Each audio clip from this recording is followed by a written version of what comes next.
Welcome to the London Horror Movie Club. I'm horror writer Lauren Jane Barnett. And I'm Chris Sapikowski, Lauren's older brother, and I've been watching horror movies since I was 8. Join us as we talk about the wild, weird, and wonderful horror films set in England's eerie capital.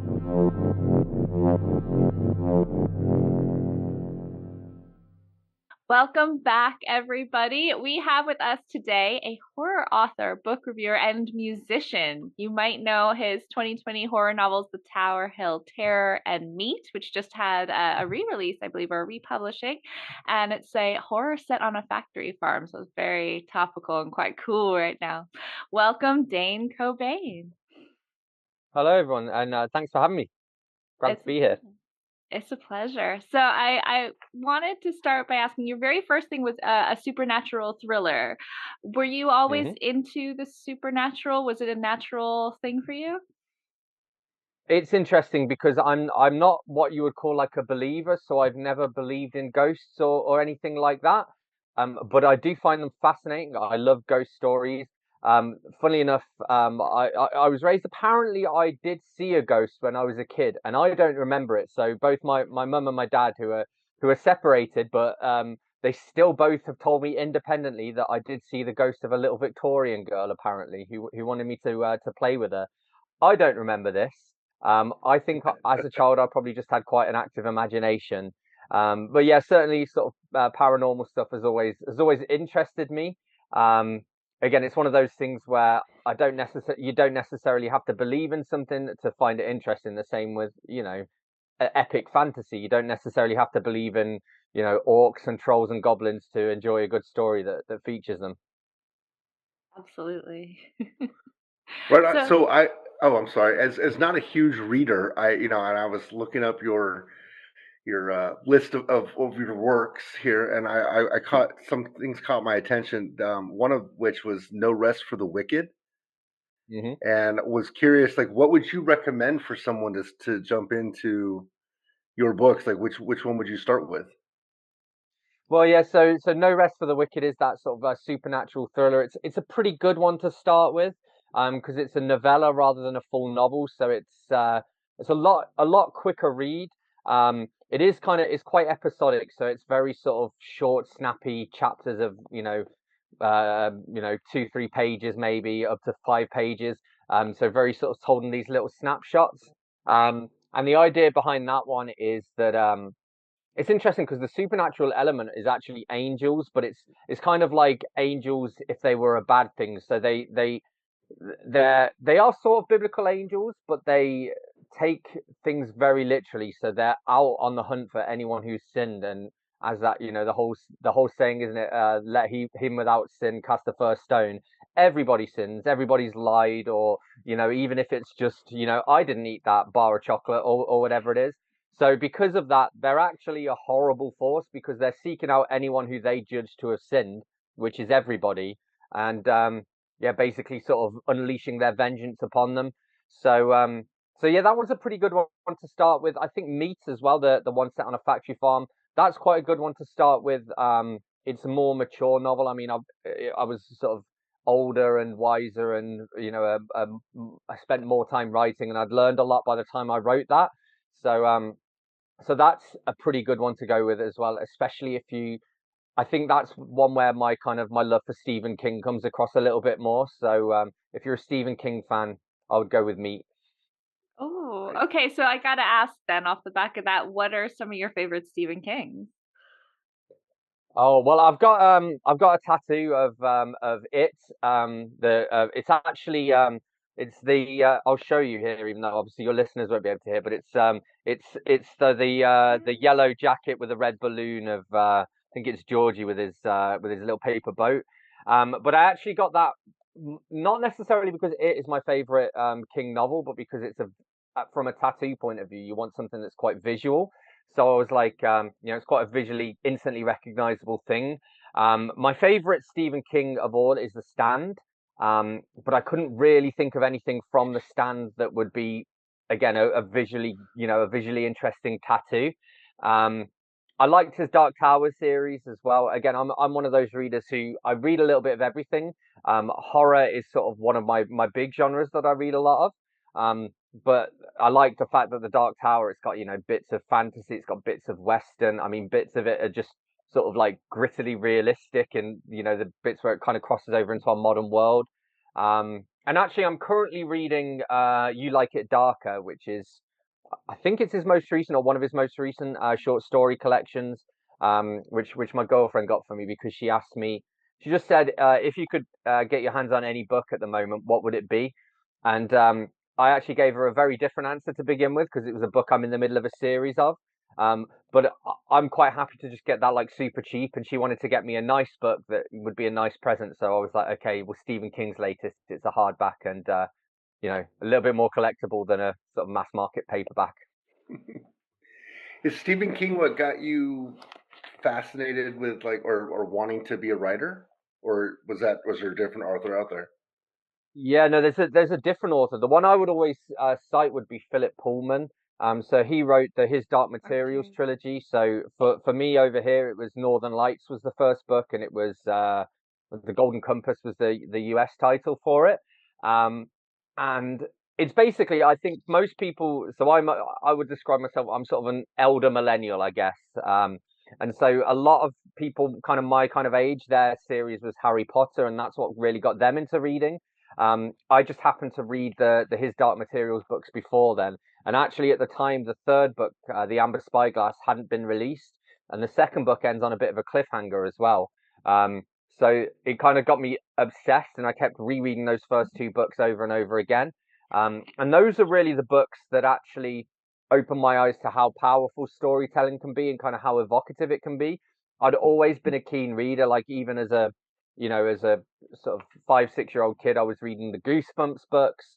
And we had Horrible Histories, which I don't know if that made it over in the US as much, but they were kind of kids' history books about the gorier aspects of history, so about all the beheadings and things like that. So there was one called The Vicious Vikings and the Rotten Romans.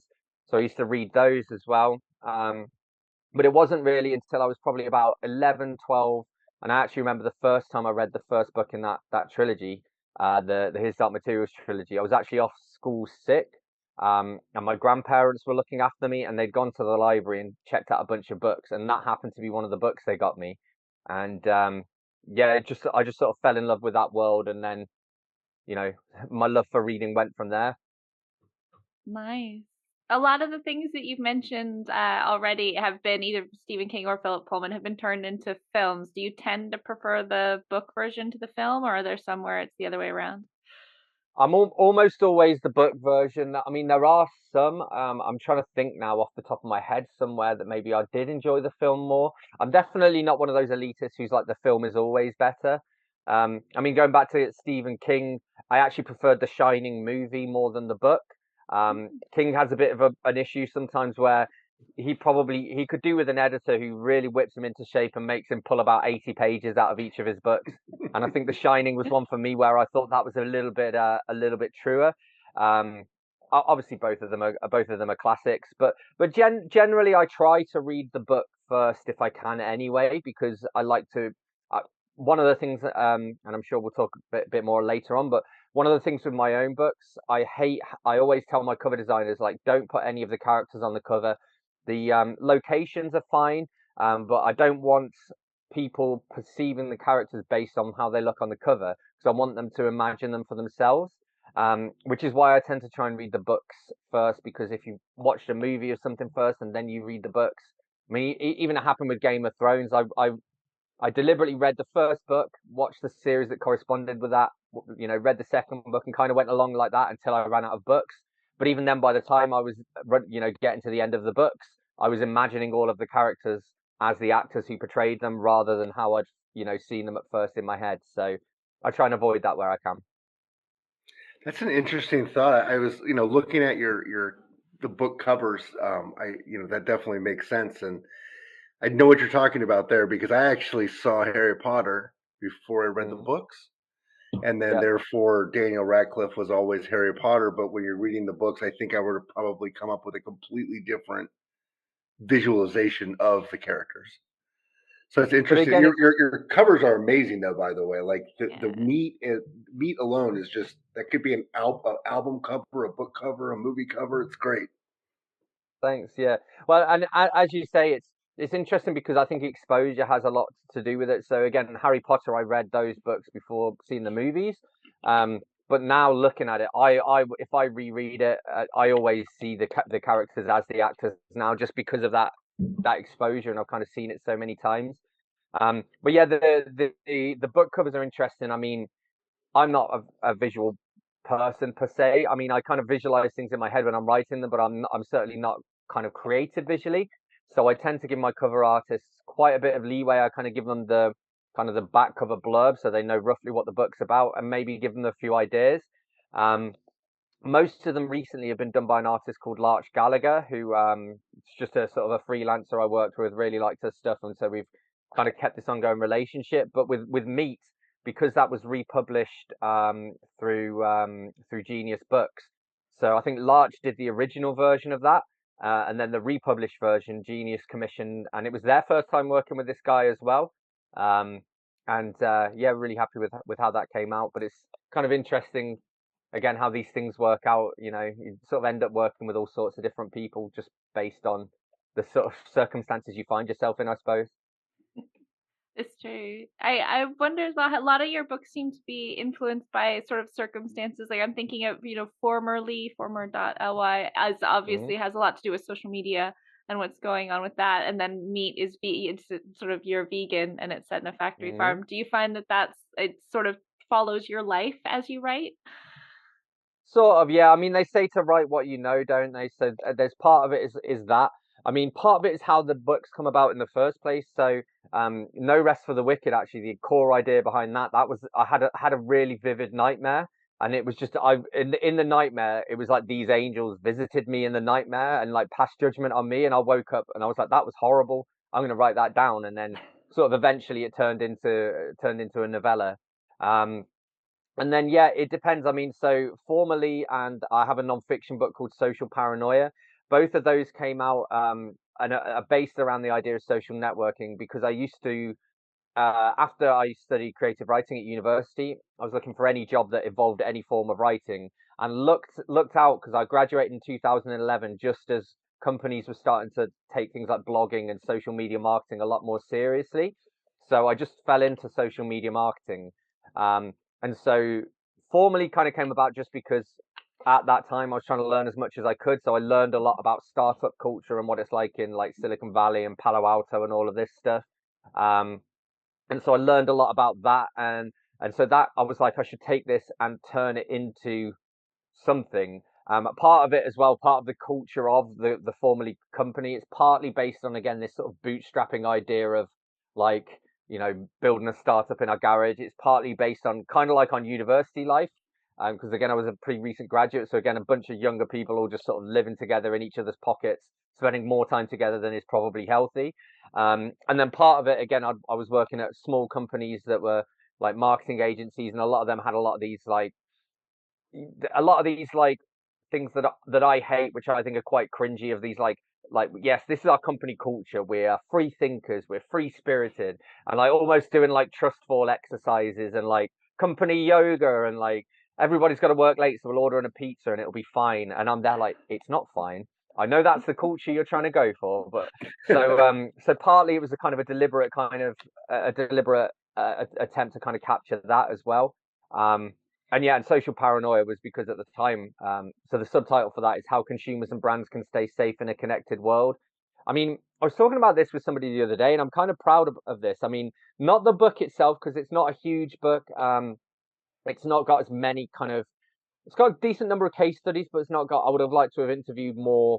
Uh, I guess more people working in social media startups, but also more people like psychologists, things like that, anthropologists, and all of this stuff to get more of that kind of view. But at the time, I think when I started writing it, it was 2015. I think it came out 2016, and there wasn't as much discourse then as there is now about like the dark side of social media and well, actually, who owns our data and like are we being swayed to vote a certain way in elections because bots from another company are filling up our feed and all of this stuff. So So in a way, it's turned out to be kind of quite forward thinking. But I think at the time, working in social media marketing, it was pretty obvious that like not all of this is as good as everyone says it is, and you know, bad things are happening here too as well. Like one of the case studies I remember that stood out from that. I don't know if you remember. This is years and years ago. There was a kid called Star Wars Kid, and there was this viral video of him in his school, like twirling I think it was like a mop or something around like a lightsaber. And basically, that kid just filmed that for fun. He was like 13, 14 or whatever. It was just messing around, having fun. Somebody else found the file, uploaded it without his consent. He went viral, and he had like he was horribly bullied. He had to go through like therapy and counseling and all of this stuff. And then off the back of it, has become like an advocate against cyberbullying. And it's just, again, you don't think about these things when you see like the latest meme going around or whatever of like how it actually affects people's lives, you know. So, but as you say, a lot of this stuff just comes about from the life I live. I mean, meat was almost the opposite way around because at the time I was vegetarian, and I was like, what's the like? I just was thinking a lot of horror novels are done really well because of the setting they're in. So, what's the most horrific setting I can think of? And factory farms came pretty much to mind. Um, Even like people, even the most dedicated carnivores can agree like factory farming is not a nice thing. And actually, if you ask them, most of them will say, you know, well, I try and buy ethically sourced meat or from local farms or whatever because they know that factory farming is horrible. Um, but the more I researched about it, that was what then turned me vegan. Because by the end of all this research, I was like, I can't actually, with good conscience now, kind of like keep eating cheese and eggs and milk and stuff. So that was almost like life imitating art. But definitely, again, as you say, it's very much like wherever I am in life, something inspires something, and that's where a book comes from, at least for me. Do you have multiple projects or ideas kicking around in your head at one time, or do you kind of just focusing on one thing? Yeah, that's a really good question, and probably like the advice I would share to people as well is kind of comes off the back of this.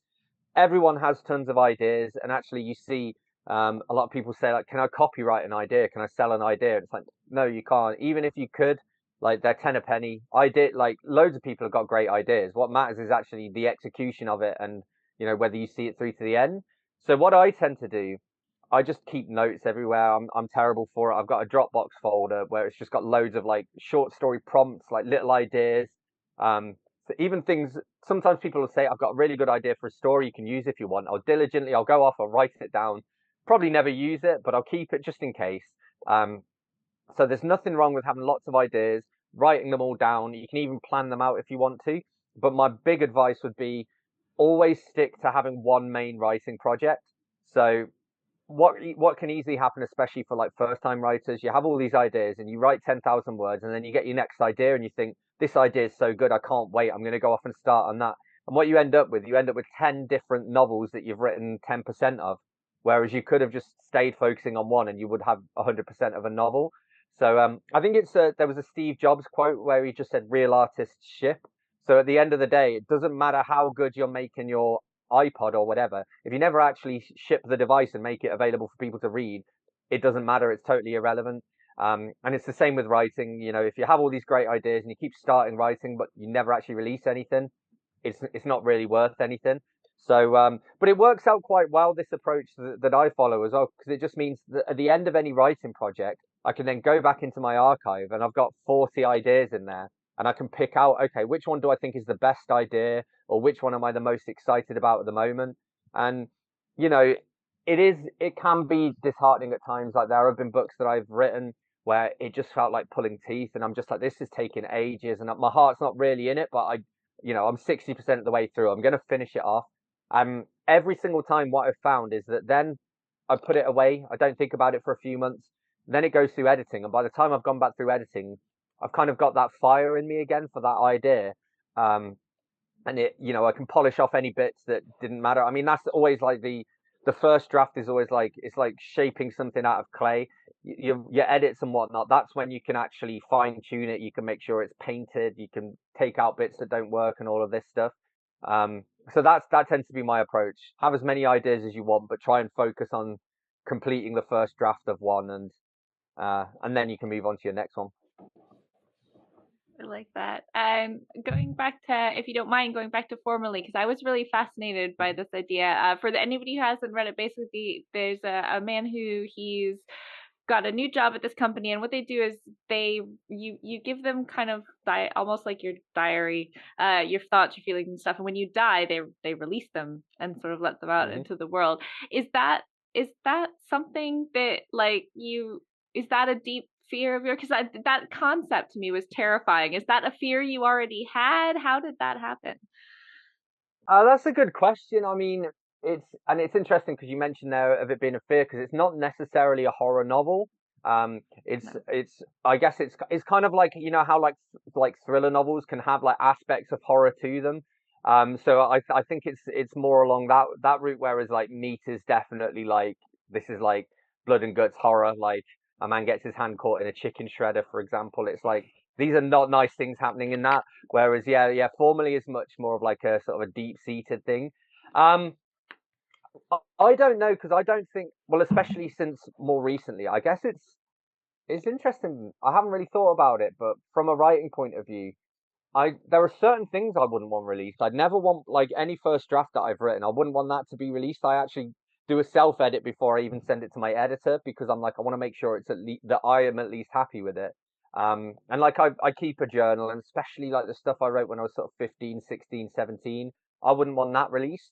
The stuff today, if my diary was released today, nobody would read it because it's boring, because it's gone from when I was an angsty teenager of being like, this is where I'm going to get all my thoughts and emotions out, to these days it's pretty much like, oh, this is where I went and this is what I did, and you know, this is what I had for dinner and stuff. And so these days it probably wouldn't be as bad. But yeah, I like the idea of that. I don't actually remember where the concept of that as a social network like idea came from. But yeah, the way I've always described it, kind of how you did, but I think of it, it's like Facebook or something like that. If everything you posted only you can see until you die, and then it goes public, and then with very interesting consequences, that allowed me to then play with like, okay, some of the more quote unquote mundane stuff. So like, a man's been having an affair for 20 years and he dies and his wife finds out. Okay, well, what the implications of that to, like, for example, over in like international politics. Imagine if, and like Donald Trump, he's a big social networking user. Imagine if he had an account on this and then he died, like, what would that do to the world? The world would lose its minds, because he would tell, to be fair, he probably wouldn't even use a network like that, because he would just post it right now, here and now, for people to read, but certainly it would be interesting to see what would happen when world leaders who have, in public they have to pretend to like each other, but in private they're writing down like, I can't stand this guy, and like, I can't wait for him to be ousted, or whatever it is. So there's a kind of a big wide range of things you can play with there. And that also forced, like, I actually struggle quite a lot with that, of this logical question of how do they know that somebody's died? Because that was my big issue. I was like, the idea is pretty good, but how do they know? So it had to begin with like people basically have to like send in like death certificates and things like that. And obviously it's not scalable. That provides a problem for the company to solve. And then eventually it just turns out, oh yeah, they're just working with all the governments, and what they're actually doing is, the US government suspects somebody being a terrorist, and they can ask formally, what's he posted on his account, and they will tell the government. In exchange, the government gives them their death records, so that, Joe Blogs or whatever, or the more mundane people, so that their profiles can actually be activated. So and actually that made a lot of sense and seemed like something that probably would happen, but they wouldn't want people to know that it was happening. So yeah, it's kind of interesting to try and grapple with that problem. That's kind of scary. I mean, that is scary. Like, that might not be horror necessarily, like blood and guts, but yeah, I could definitely see kind of. I mean, I'm more of a TV show or movie watcher than a reader, but it definitely gives me some Black Mirror vibes, right? Where Yes, it's just I've been told that. Yeah, things that are in the future. Yeah, like things that are yeah, that can't happen, that possibly happen, that we're staring at. So definitely a yeah, scary thought. yeah. Well, and also you kind of hinted there. I mean, people quite often, like, they'll say to me like, do you have a writing style? Which I think every writer does. And the other thing they say is like, do you have any like themes that you write about? and for me, pretty much all of my books have some element of technology in there. I mean, maybe we'll talk about this later, but so you mentioned the Tower Hill Terror earlier. That's part of it's a mystery series. I've actually kind of mismarketed it. I'm trying to change the way I talk about it, because originally I was saying it's like a cozy mystery, and that doesn't give you the right vibes. It is more like, it is a mystery. Cozy mystery these days, a lot of cozy mysteries are like, it's like a woman with a pet dog who are solving murders and things like that, and it does have elements of that. It's kind of somewhere in between, because I wouldn't call it crime. Like a crime novel, they're quite gritty, quite, and I'm very inspired by some of the other authors I love, Agatha Christie, and I love the Sir Arthur Conan Doyle Sherlock Holmes books. So it is much more in that vein of like, amateur sleuth, private detective kind of thing. But those also tend to have elements of technology, and again, some of the downsides and the scarier sides of technology. So Driven. I don't know how much I can. Well, big spoiler alert. If you're listening and you don't want to be spoiled, close your ears for about the next 10 seconds. But that uses a self-driving car. And that was just from a meme I saw online of like, oh well, what if that's involved in a hit and run or something? Who would know? And then the Tower Hill Terror, similar thing where it is a bit of a spoiler, but not too much of a spoiler to say. But it basically serial killer on the use, and he's using things like Tinder and Hinge and things like that to find his victims. So they're very much kind of investigate again that use of technology and the way that it has some darker sides, and actually it can be very scary. I mean, even classic use of technology, something like doxing. Somebody can show up in front of your house because they've seen you online, they've disagreed with something you said, and they've just looked up your information somewhere. And that to me is terrifying, and I think that's where good horror lies. And again, we talked about the sort of the supernatural thriller stuff. Meat does have kind of like a bit monster horror kind of going on, but to me the scariest things are always the things that people do to each other. And I think actually that's probably why I like Stephen King, because he always gets that, even though again there's some supernatural horror and all that stuff. Something like The Shining only happens because of this sort of supernatural thing that's going on. But actually, the thing that's terrifying is Jack Torrance running through an empty hotel with an axe in his hands. That's what's scary, rather than anything else that might be going on. So yeah, I think that's an interesting area to kind of explore. No, absolutely. I think I'm very similar. I tend to like psychological horror and person-to-person horror. Supernatural is great, but I love those little additional elements. I'm wondering, do you have similarly taste in films to your books? Do you enjoy sort of horror films and supernatural? Yeah, I mean, it's interesting. I would say with books, I just read a bit of everything really, and actually that's why I've ended up with the kind of the career that I've had, where I haven't just focused just on horror or just on mystery or whatever, because I write what I would enjoy reading, and I enjoy reading a little bit of everything. Movies maybe a little bit less so. I think I don't watch as many movies as well, and part of that is because I'm always doing something. So like even if I sit down and watch a movie, this drives my girlfriend crazy. We'll sit down and watch a movie, and she'll want to just lie there and cuddle up and eat some popcorn, and I'll be there like, do you mind if I get on my laptop and do a bit of editing while we're watching this film? Because I don't like going to the cinema too much for the same thing. I'm just like, I'm stuck here for 2 hours, and I'd rather be doing something else at the same time, kind of thing. But yeah, certainly I do like a bit of horror. Yeah, like a bit of fantasy can work as well. Kind of adventure stuff. Funnily enough, just before this call, my mum and I, because I'm visiting family at the moment, so we just watched Tomb Raider, with the 2001 one or whatever, with Angelina Jolie in it. So we just watched that, and we were watching Raiders of the Lost Ark the other night. And then I watched like Kindergarten Cop the other night. So a bit of everything really.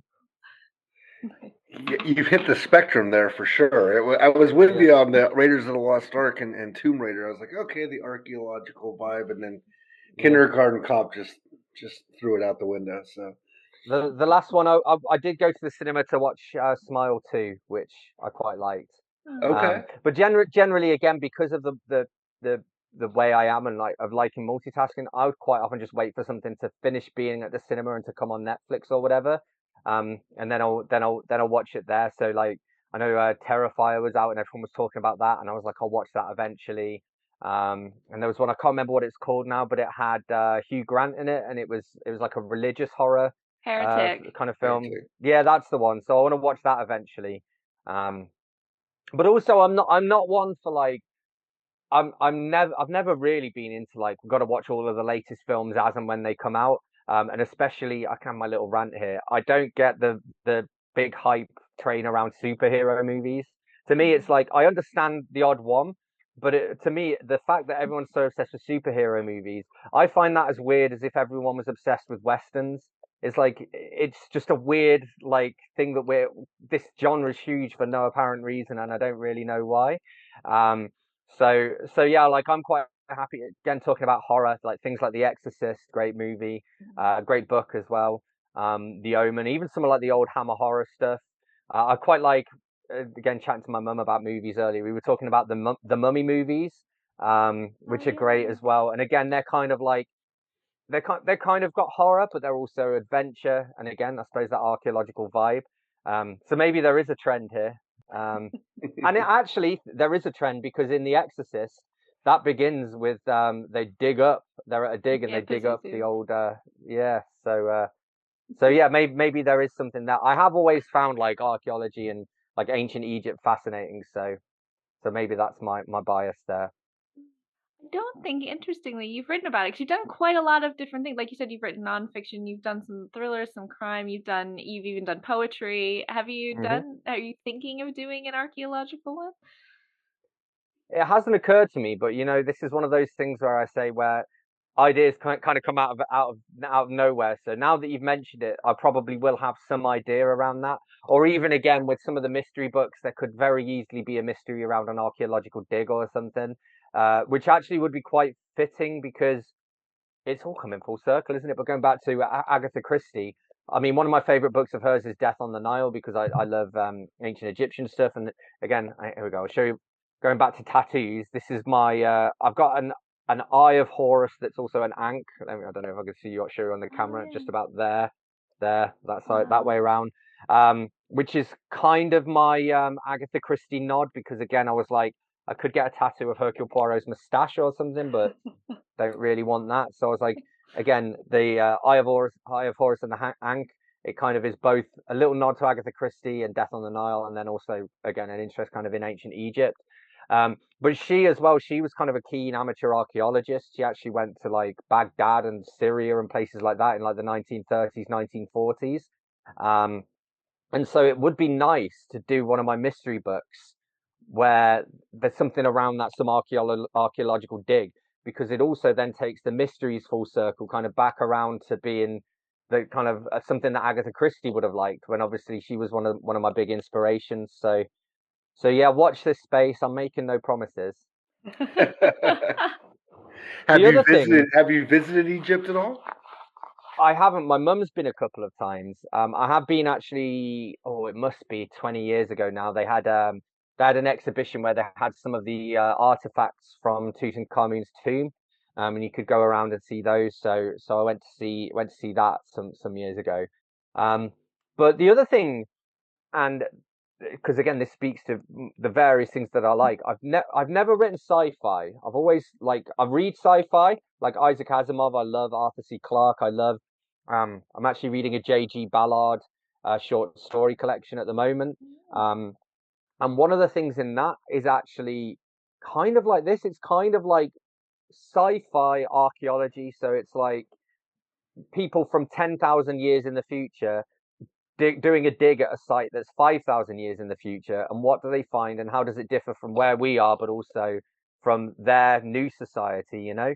So that's something I think would be really interesting to explore. It's just not a genre I've done before. But again, being quite active in kind of the indie community and things like that, there are always little opportunities. Like someone will be doing an anthology or something.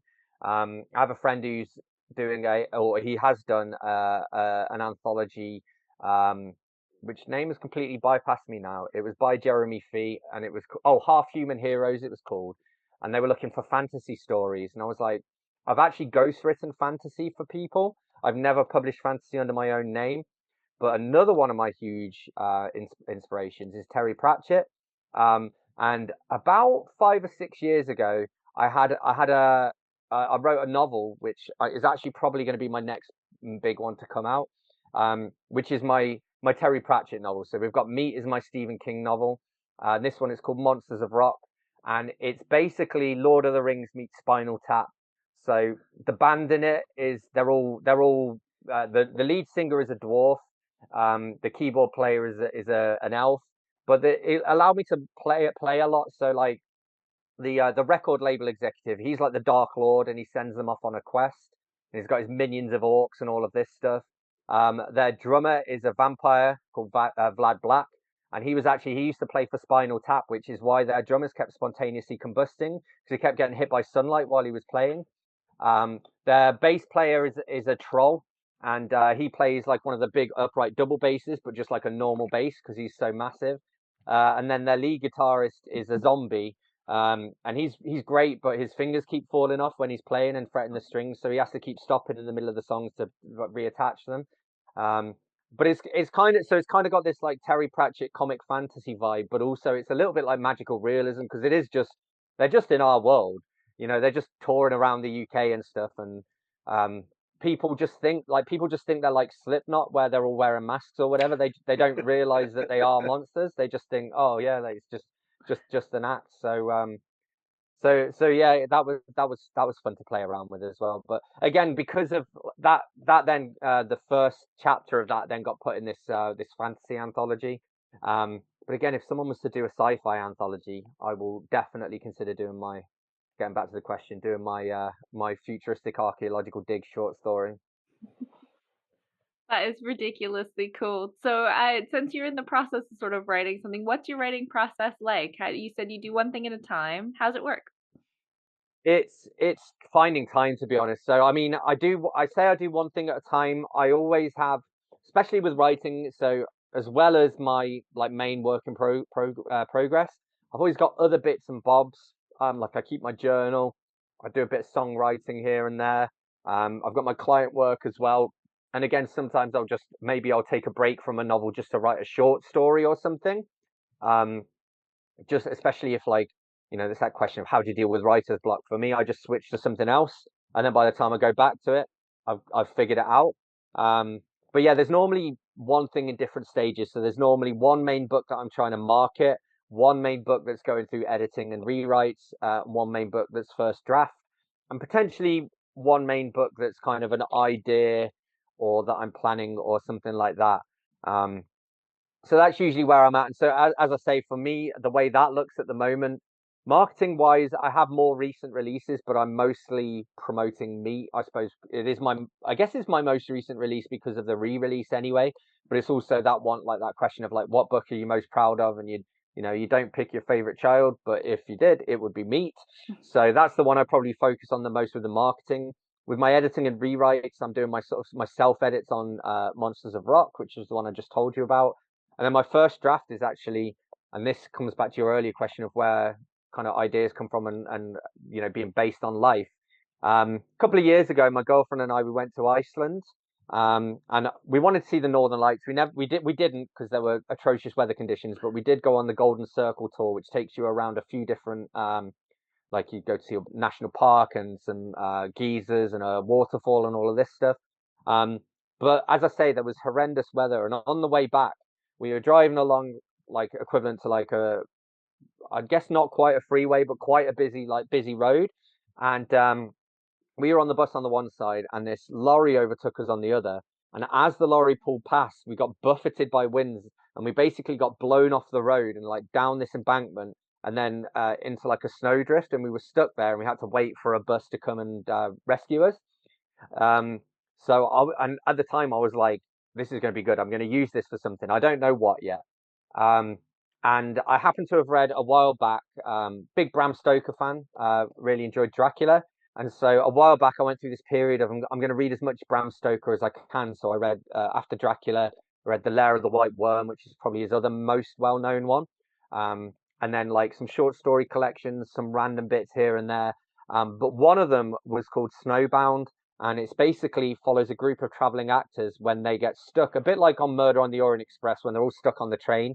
But they're all stuck in snow, and to pass the time, they tell each other stories. So it has this like framing device of all these traveling actors, and then it's got individual short stories throughout it. And I was like, I'm going to take that and I'm going to do my equivalent of that in the 21st century based on this kind of Iceland experience. And then what I've done is taken all of the different countries that I visited, and which isn't many, it's about 14, 15, but again, I live in the UK, so, and that's counting England, Ireland, Scotland, and Wales as 4 countries, and then like, you know, France, Spain, all of those, they're quite close, so you eventually you sort of tend to visit those when you live in the UK. And so anyway, so I'm taking all of those and trying to do like a ghost story set in each of those countries, and then the passengers on this tour are all telling a story from their home country. And one of the interesting things about that is I put myself and my girlfriend in as characters. I haven't, again, this is first draft, so I haven't decided whether just to use our names, whether to give us aliases. I've given us aliases at the moment, and it feels a bit cringy to me. But I also think it feels really cringy when an author writes about themselves as a character. Stephen King did it in the Dark Tower books and actually managed to pull it off. But other than that, I've never seen anybody do it well. So I'm kind of hesitant there. But it allowed me to, I'd already got a short story that I'd written for an anthology called Local Haunts, which is set in the town I live in, this old pub. So it allowed me, as the character of me, to tell this story that I've already written. So I got to skip that in the writing as well. I was like, I've already written this chapter because I've written this short story. So yeah, it kind of all came about there. So yeah, those are kind of what I'm working on at the moment and the process that I have. So I'm just writing wise, I'm just chipping off short story, short story, short story. I've got another book in my mystery series that's outlined and ready to go, but again, I don't want to start it until I finish this short story collection. And then I don't know what's going to be after that. Then I'll be going back to my big collection of ideas and taking something and actually outlining it, because I'm very much a plotter of like, I need to have my, not a huge amount of detail, but I need to have like chapter 1, this happens, chapter 2, this happens. And it's always subject to change, both in the writing and in the editing. But if I don't have that in the first place, it doesn't go anywhere. Gotcha. Do you have a like when you sit down to write, do you like the Jack Torrance shiny, like super quiet, just solitude, or do you? I know some people like to write in coffee shops where there's hustle and bustle going around. Do you have a preference there? Yeah, again, I'm a serial multitasker, so I would go crazy just sitting in silence. So usually, to be honest, I'm quite obsessive with YouTube. I actually took part in like the BookTube community, and so making videos about books. So I have a lot of people who talk about books, and then a lot of just various channels that I like. So I've usually got YouTube on in the background, paying various amounts of attention depending upon how much I'm enjoying writing whatever I'm writing at the time. So quite often I'll just zone out and just be watching YouTube, and I'll be like, oh, I'm supposed to be writing. But it also depends. So it's funny, again, going back to the archaeological thing, one of the things that I watch quite a lot of is like there's a show called Time Team. And it's basically Tony Robinson, he was Baldrick in Blackadder, the TV show, if you've ever seen that. Basically he's the host, and it's him and a bunch of archaeologists, and they go off, and it's like reality TV archaeology. So they get called out somewhere, and they've got 3 days to do a dig, and then they report back on what they find. And that's the perfect writing show, because actually there's not they struggle to get a 60-minute episode out of this. You could probably summarize it in 3 minutes, kind of thing. So because of that, you have it on in the background, and if I zone out and I'm paying attention to my writing, I don't miss too much. I have a lot of true crime on as well. But again, similar thing. I've watched so much true crime by this point. Most of the time, it's a case where I'm like, I know this case. I've seen this about this case, and I've seen that about this case. So again, I don't have to pay a huge amount of detailed attention to it. And even when it's a new case, it's generally the same thing. It's like that old saying: if a woman ends up dead, it was probably the boyfriend or the husband. Like 9 times out of 10, it's them. So you don't really need to pay too much attention. As soon as they start talking about, and then the police interviewed the husband, you're like, it was him. I know it was him. So I don't need to, don't even need to listen to him make excuses about where he was, because it was definitely him, you know. So yeah, I have to have something on in the background. Whether I'm paying attention to it is a different story altogether. Right. And I know we're getting towards the end of our time with you now, but I want to use the time to go like kind of back to the beginning. When you first wrote your very first thriller, what did it feel like to have done it? And then like would you have gone back and done anything differently? Well, that's the question, because do you count the first one that was published or the first one that I wrote? Because like many authors, I have a few that never saw the light of day, and I'm pretty glad in retrospect. Like the first ever book that I wrote, I guess it was like a domestic thriller. I'll give you this kind of a rough synopsis of it in a minute, but it's actually really interesting because I wrote this while I was studying computing, and it was just before I went to university, which is like UK equivalent of college. And I was studying computing, and I was going to go and do web development. And in my lessons, I was sitting there writing this novel, and I was like, why am I going to study web development? I should be studying writing. It's a pretty clear sign that this is where my passion lies. But that book was, again, I wrote it when I was about 17, and it was about a teenage girl who was being abused by her stepfather, basically. And at the time, I was like, this is a really gripping story, and you know, the characters were pretty good, and you know, all of this stuff. So I was super proud of it when I finished. Looking back on it, I've tried to reread it since, because I've thought, oh, maybe I can edit it and rewrite it, and it would be quite cool to bring out the first thing I did. And it's so far gone that it would just need a total rewrite. But also, being older and wiser, and especially with the kind of conversations we've had since then over the last 20 years, it's not my place to write that. That kind of story needs to be written by a survivor of that kind of thing. You know, so it's not for me to go and take that and be like, well, this adds an interesting, you know, element to a character or whatever, because it's kind of like, you know, it just doesn't feel right, and it doesn't feel right like morally, but also just from the point of view of, you know, write what you know. There are other things I can write about where I can, you know, put more of my sort of my heart and soul in it, and actually maybe it is an own voices kind of thing. So yeah, I mean, again, probably actually finishing that book though, and also this was back in the day, so it was all handwritten. Then I had to type it all up and all of this stuff. But actually finishing that was probably the single biggest buzz I've ever had from writing, because at the time I didn't know I could do it.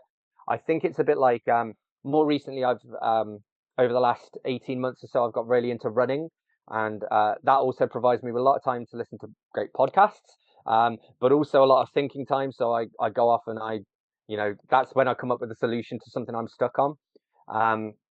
But yeah, so I've forgotten what I was going to say about this now. It was important and it's gone. Oh no, that was it. I was going to say that, so writing the first novel and finishing that, the buzz I got from that is kind of like the buzz I got from the first time I did like a 5K or a 10K or something, where I'd never done that distance before, and I did it, and I'm like, I'm just so proud of myself for actually being able to do it. And then after that, every time you do it after that, you still get that sense of achievement for having done it, but you knew you could do it when you started it. So I think that's what I get with my writing now, is it's like I finish something and I'm like, great. I'm also very weird. Like most people take some time off when they finish a project. I can quite happily like finish writing a book, and the same evening I'm like, right, next book, chapter 1, and I'll get started. Wow. You know, because again, it's one of those things where I'm very, not like, I don't know, I'm just very conscious of like time and stuff. So I'm like, I want to make the most of my time, and I don't, if I can go ahead and get started on something now rather than put it off, I'd rather do so. You know, who knows, by the time I'm 70, assuming I live that long, which hopefully I will do, but by then I've probably snuck in an extra full book by that point, just because of not taking those little breaks or whatever. So whether it's any good is a different matter, but that's not for me to decide anyway. So Speaking of, do you I guess when you put so much effort and time into your thoughts and making it into a story to publish out to the world, do you read reviews? Do you care about reviews? Do you care about what readers think more so? What do you constitute as success for one of the books that you put out? So that's a really good question, and that actually is part of my sort of my freelancing career, which I do alongside the again I mentioned earlier. I do a bit of ghostwriting. I've done some coaching, things like that. And I always say to people like, your first negative review, your first 1 star is a rite of passage. You're not really an author till you've got one, because if you haven't got a 1 star review, chances are the only people who've reviewed it are like your friends, your family, your postman or whatever. For you to actually get a 1 star review, it has to be somebody like nobody who knows you, even if they hate your book, they just wouldn't review it. So for it to get a 1 star review, it's honest, raw, unfiltered feedback. The thing with reviews, so reviews are for other readers rather than for the author. Having said that, I do read them, and you can glean a lot of kind of insight from them. You just have to take them with a pinch of salt. And like, one review I got actually pointed out an error, and it was an error that me and my editor should have picked up on, because basically my detective guy, he left one scene on the back of a motorbike and arrived at the next one in a black cab. And the reviewer was like, "Why did this happen?" I was like, "The reason why that happened is because that's a mistake. So thank you for pointing that out. I can learn from that." But I've had people say, like, I've had people on both ends of various different things, like, for example, like swearing and like bad language. I don't use it gratuitously. I will use it if I think it serves the scene or the book. So I've had people that said, actually, I didn't appreciate the language. I thought it could have been done without it. I've also had people say, I think it needed more bad language because actually people swear more than these characters swear. Whereas I'm only doing it for like effect. If I can remove a swear word because it doesn't add anything to it, then there's no point it being there. Whereas if it's a very expressive one, like one at the end, and I can tell you the end of this is how I'm trying to structure my books with my mysteries that are part of the series. The end of each one kind of leads into the start of the next one. So the end of book 4, Boys in Blue, it ends with the private detective. He gets a note where it's basically a ransom note which says, "Bring me the head of James Lightfold." And then he reads this note and then he swears, and then it's the end of the book.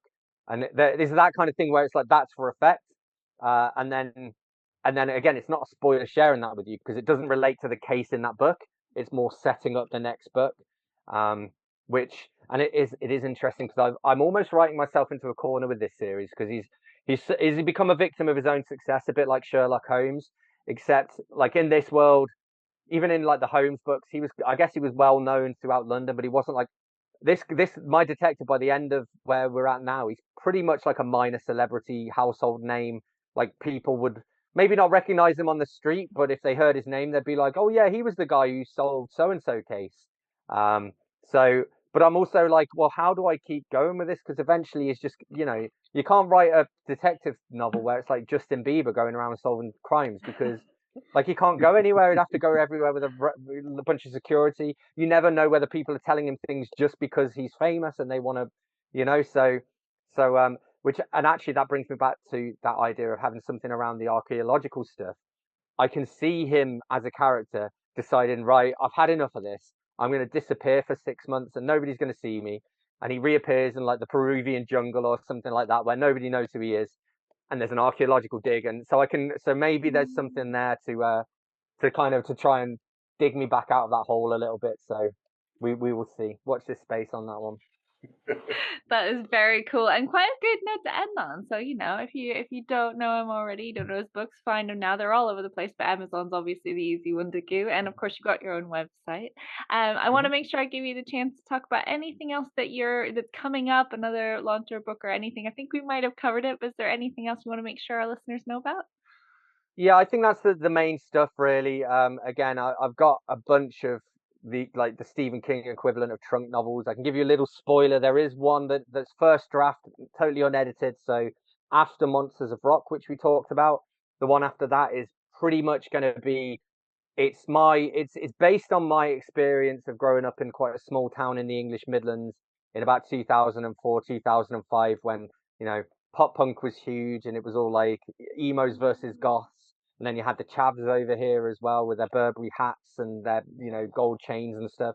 So it's basically set during a summer in this town with a kind of following the class, a fictional class of school kids as they go from being finishing school to deciding what to do next in their lives. Oh, wow, that sounds really cool. Yeah. very different. Thank you so, so much for being on and giving us your time today. And I hope you've enjoyed it. No, it was great. Thank you. Thanks for having me. Oh, absolutely. And of course, from all of us to you, our listeners, thank you for tuning in to the London Horror Movie Club. See you next time. If you want to share your thoughts about this episode, please head to our Facebook or YouTube pages. We're grateful to Kurt Cobain, who made our music. Thank you for listening, and please join us next time for the London Horror Movie Club.